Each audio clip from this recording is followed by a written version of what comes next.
Votre signature Europe 1 du jour. Bonjour Eugénie Bastier. Oui, bonjour. Pardon, excusez-moi. À distance exceptionnellement ce matin, mais ça Oui, ne change bonjour. rien pour les auditeurs d'Europe 1. Vous voulez nous parler ce matin d'une étude de l'Institut ELAB pour le Cercle des économistes qui brosse le portrait des 15-29 ans, jeunesse qui se caractérise par une grande anxiété, Eugénie.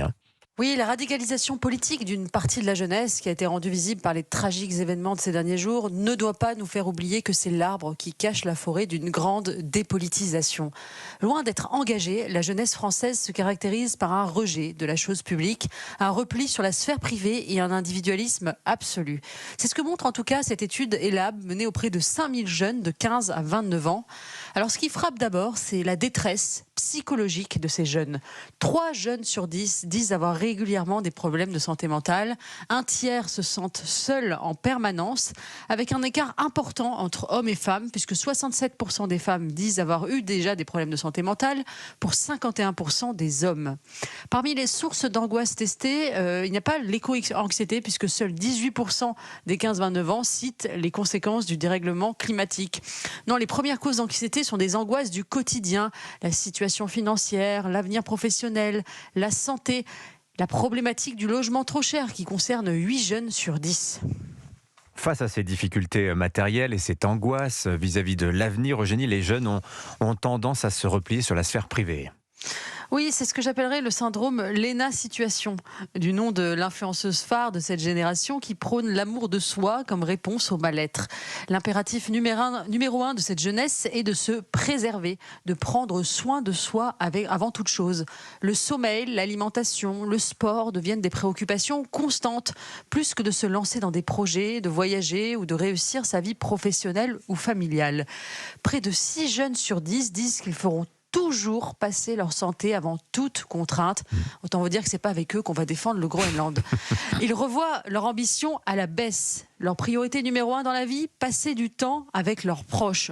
Ce qui est louable évidemment en soi. Le problème, c'est que s'ils craignent la solitude, ils ne veulent pas pour autant fonder une famille, puisque près d'un jeune sur 2 estime que se marier et avoir des enfants n'est pas forcément un passage obligé. Alors, quelle conclusion vous tirez de cette étude, Eugénie ?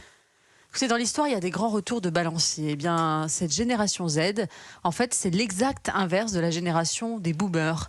Ils privilégient le confort à la liberté, la tranquillité au risque, le culte du présent à la foi dans l'avenir. Ils ont été éduqués dans une bulle de confort par des parents hélicoptères qui les ont prémunis de tout risque.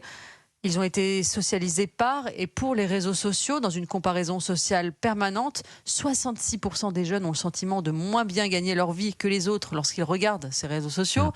Ils ont été élevés aussi dans une ambiance de divorce de masse.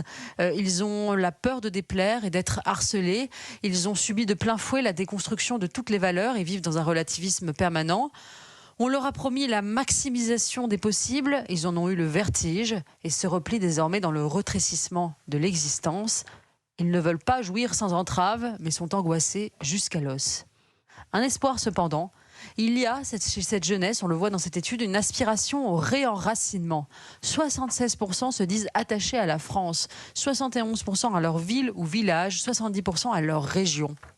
C'est sans doute par là qu'il faudra reconstruire, en rebâtissant des corps intermédiaires, des solidarités organiques, des attachements et des liens qui enchâssent l'individu dans une communauté plus large, plutôt que de le vouer au fantasme d'une autonomie absolue qui le rend malheureux. Signature Europe 1, Eugénie Bastier. Merci beaucoup, Eugénie. Il est 8h44 dans un